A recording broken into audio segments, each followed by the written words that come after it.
A chuva caía forte sobre as telhas antigas da casa em Sintra naquela noite de outono quando Miguel abriu a porta do quarto da avó e a encontrou sentada na cama, os olhos fixos numa caixa de madeira velha. Miguel, vem cá, disse ela com voz trêmula, estendendo-lhe um envelope amarrotado. Quero que escrevas o meu testamento.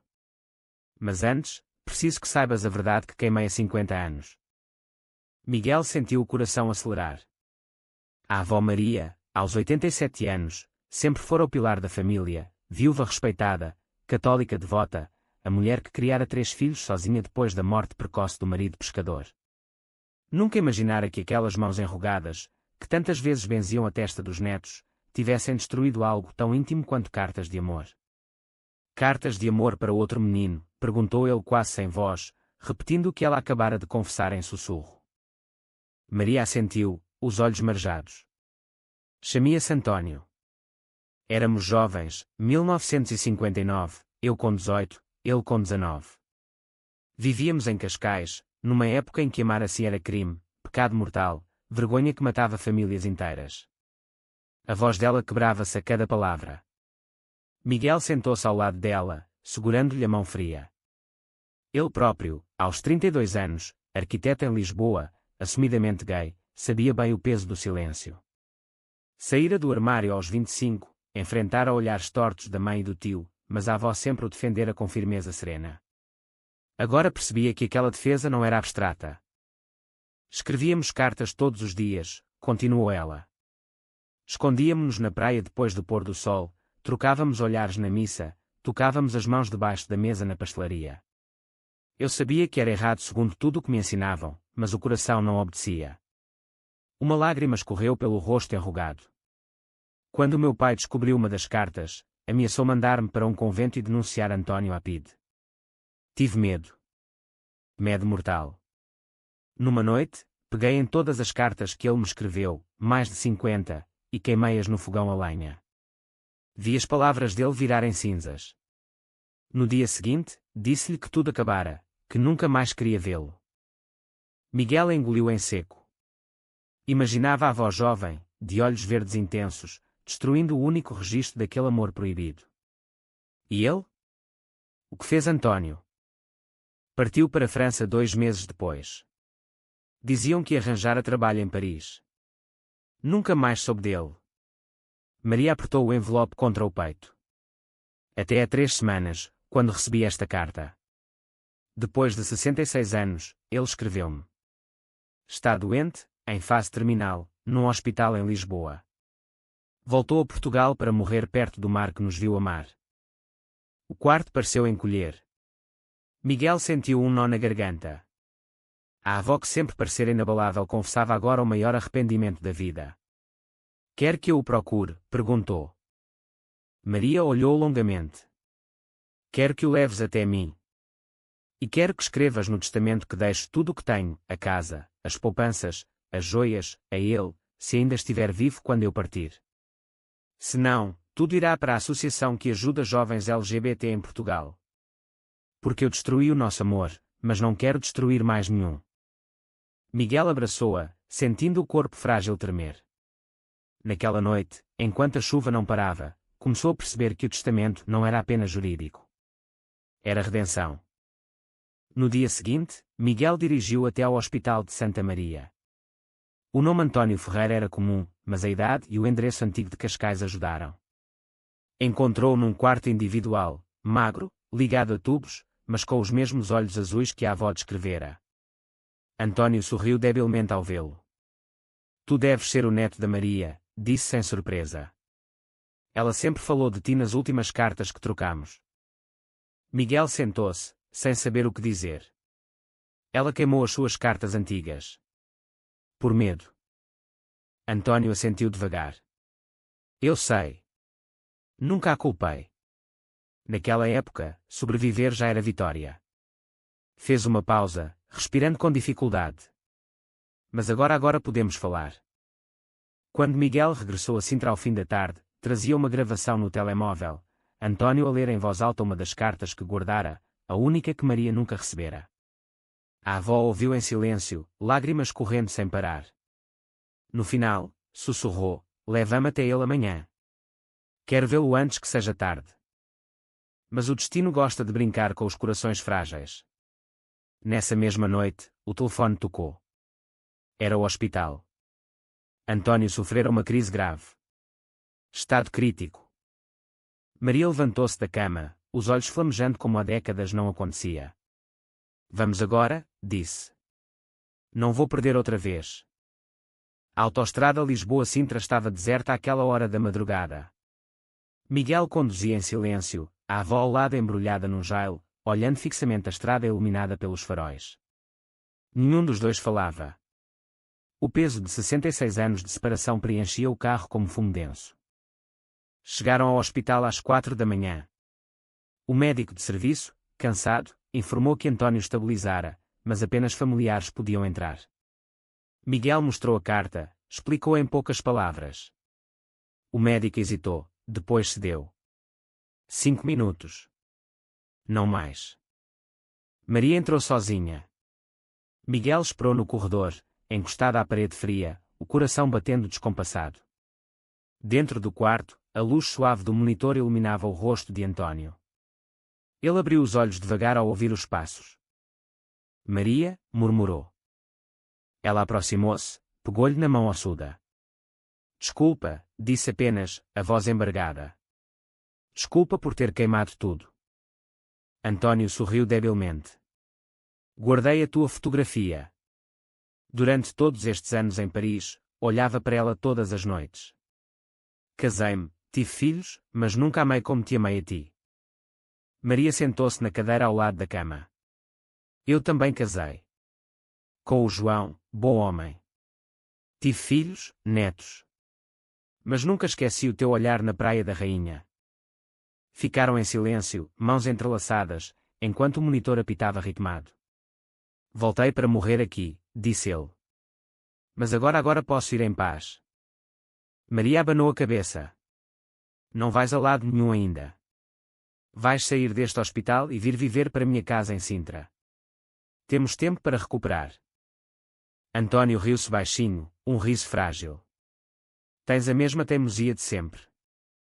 Quando o tempo acabou, Maria saiu do quarto com o rosto sereno. Vai viver, disse a Miguel. Eu sei.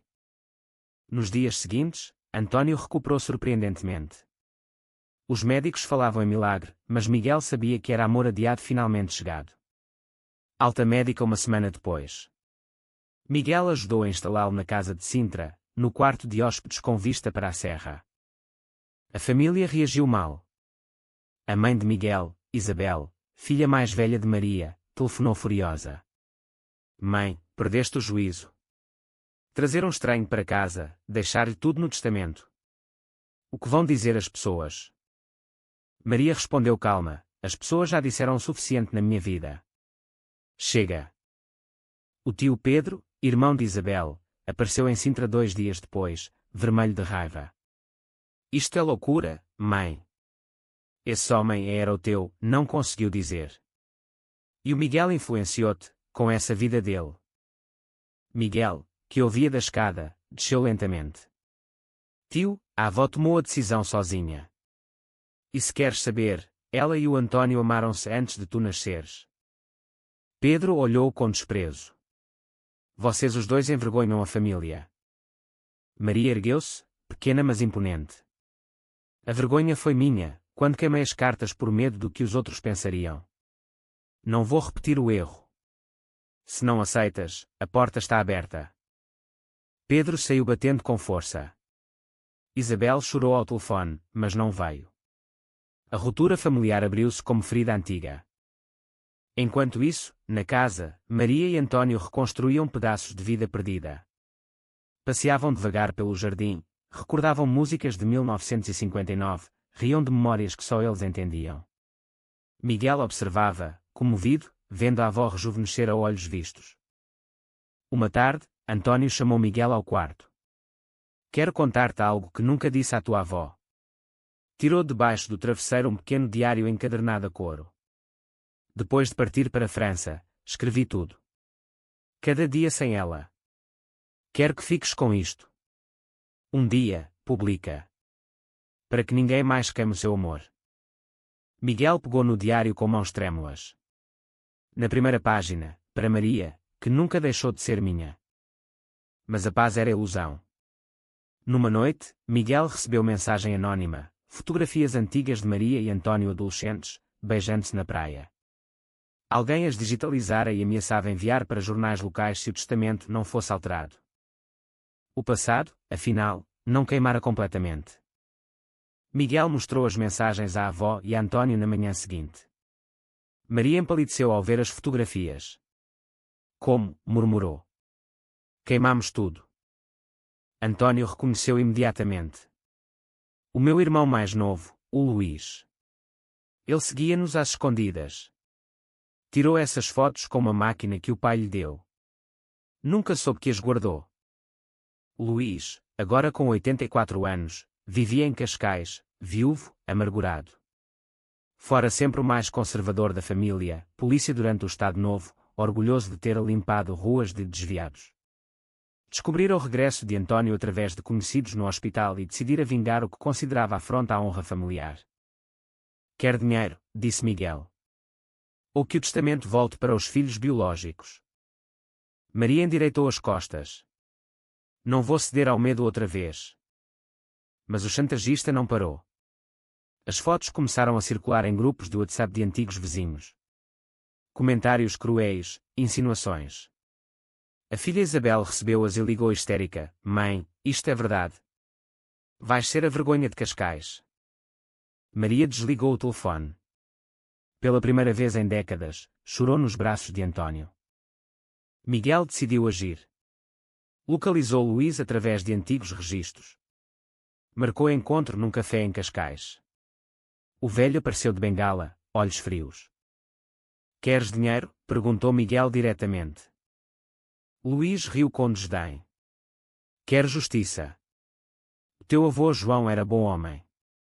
Foi enganado. Esse Antônio nunca devia ter voltado. Miguel pousou o diário de Antônio na mesa. Leia. Luís abriu, leu algumas páginas, fechou bruscamente. Palavras bonitas não mudam a perversão.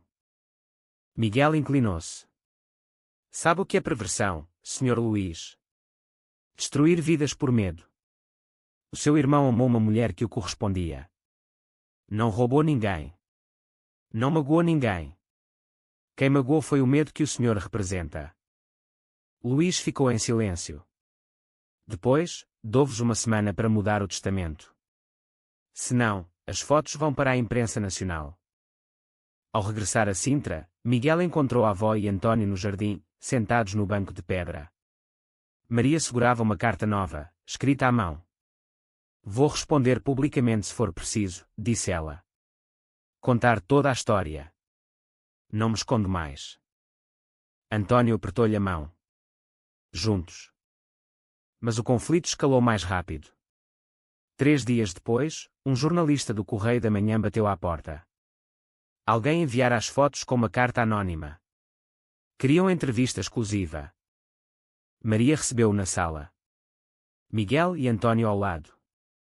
Com voz firme, contou tudo, o amor jovem, o medo, as cartas queimadas, o reencontro, o testamento. Não peço aprovação, terminou. Peço apenas que deixem 2 velhos amar em paz os dias que restam. O jornalista saiu impressionado. A notícia saiu 2 dias depois, não como escândalo, mas como história humana. A avó de 87 anos deixa herança a amor proibido da juventude. A reação pública dividiu-se. Uns atacavam, chamando de imoralidade. Outros comoviam-se, partilhavam histórias semelhantes. Jovens LGBT enviavam mensagens de apoio. Uma associação ofereceu proteção jurídica. Luís, vendo o plano sair-lhe pela culatra, telefonou furioso a Antônio. Traíste a família outra vez. Antônio respondeu calmo, a família verdadeira é a que escolhemos, Luís. Tu escolheste o ódio. Eu escolhi o amor.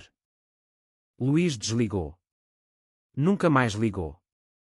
Isabel apareceu finalmente em Sintra, olhos vermelhos de chorar. Mãe, porque nunca me contaste? Maria abraçou-a, porque tinha vergonha. Mas a vergonha era minha, não do amor. Isabel olhou Antônio longamente. Bem-vindo, tio Antônio. A ferida familiar começava a cicatrizar. Mas o maior golpe ainda estava por vir. O outono avançava, as folhas da serra tingiam-se de vermelho. Antônio ganhava força dia após dia, passeando com Maria até ao Castelo da Pena nas tardes solarengas. Riam como adolescentes, trocavam olhares cúmplices. Miguel observava, sentindo que assistia a um milagre tardio. Uma manhã, Antônio sentiu dor forte no peito. Ambulância, hospital.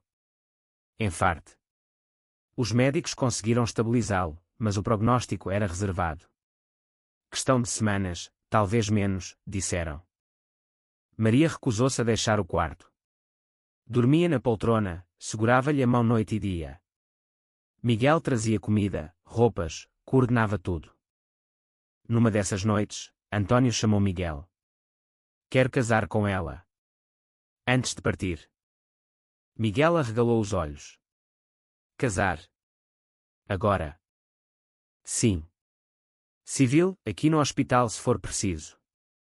Quero que o nosso amor tenha um papel assinado, nem que seja no último dia. Miguel organizou tudo em segredo. Contactou o conservatório, arranjou licenças especiais, testemunhas. Isabel, agora reconciliada, ajudou. Até o padre da paróquia de Sintra, comovido com a história, ofereceu bênção religiosa informal depois. No dia marcado, o quarto transformou-se. Flores trazidas por amigos da Associação LGBT, música suave no telemóvel. Maria vestiu o seu melhor vestido azul, Antônio camisa branca. O conservador chegou, emocionado. Quando disseram sim, Maria chorou. Antônio também. Miguel filmou tudo, lágrimas nos olhos. Notícia correu depressa. Televisões quiseram imagens.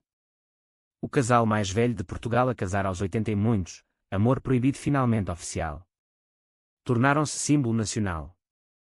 Entrevistas, reportagens, mensagens de apoio de todo o país.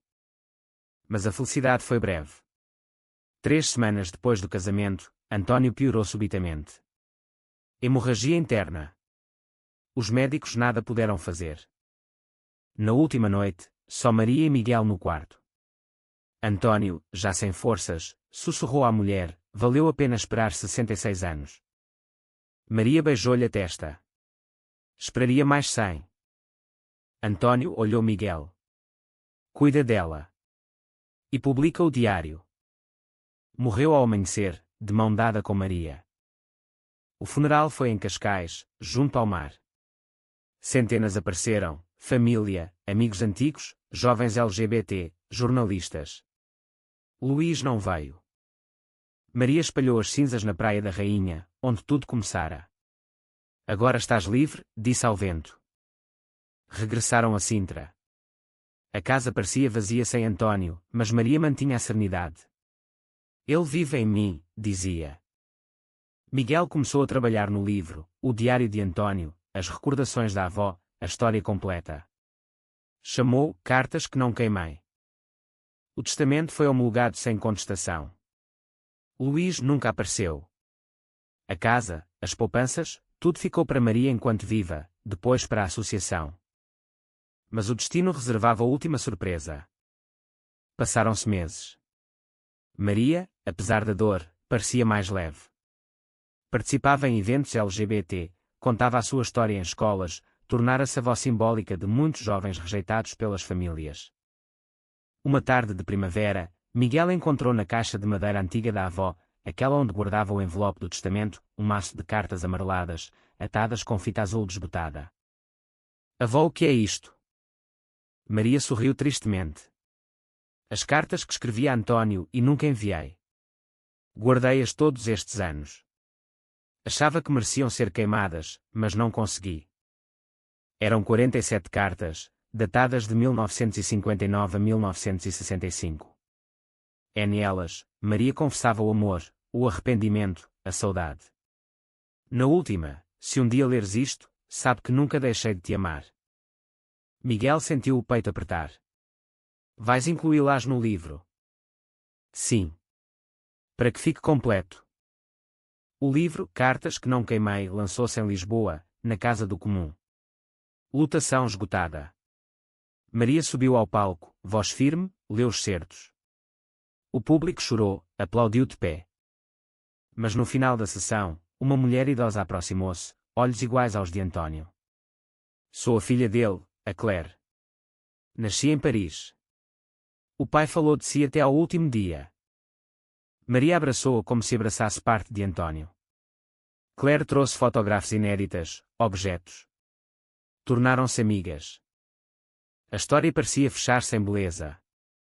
Mas o passado tem raízes profundas. Uma noite, Miguel recebeu e-mail anónimo. Assunto: a verdade sobre o teu avô João. Anexo: certidão de casamento falsa, documentos indicando que João, o marido oficial de Maria, sabia do amor por António e aceitara casamento de conveniência para proteger ambos. Mais, cartas de João a um amigo confessando que também amava homens, mas nunca assumira. Miguel mostrou a Maria. Ela leu em silêncio, depois sorriu. O João era bom homem. Protegeu-me. Talvez também se protegesse a si próprio. Nada mudou o amor por António, mas acrescentou camada de compreensão. Todos naquela geração carregavam segredos. Maria decidiu, incluiu as cartas de João no livro, edição revista. Para mostrar que o amor proibido tinha muitas faces. O livro tornou-se best-seller. Traduzido para várias línguas. Escolas adotaram-no. Jovens escreviam a Maria: graças a si, não queimei as minhas cartas. 2 anos depois, Maria celebrava 90 anos. A casa em Sintra encheu-se de gente, Isabel e família reconciliada, Claire e os netos franceses, jovens da associação, Miguel ao lado.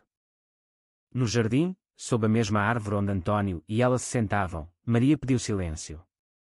Hoje completo 90 anos. Vivi muito, calei muito, amei muito. Olhou Miguel. Quero alterar o testamento outra vez. Todos se entreolharam.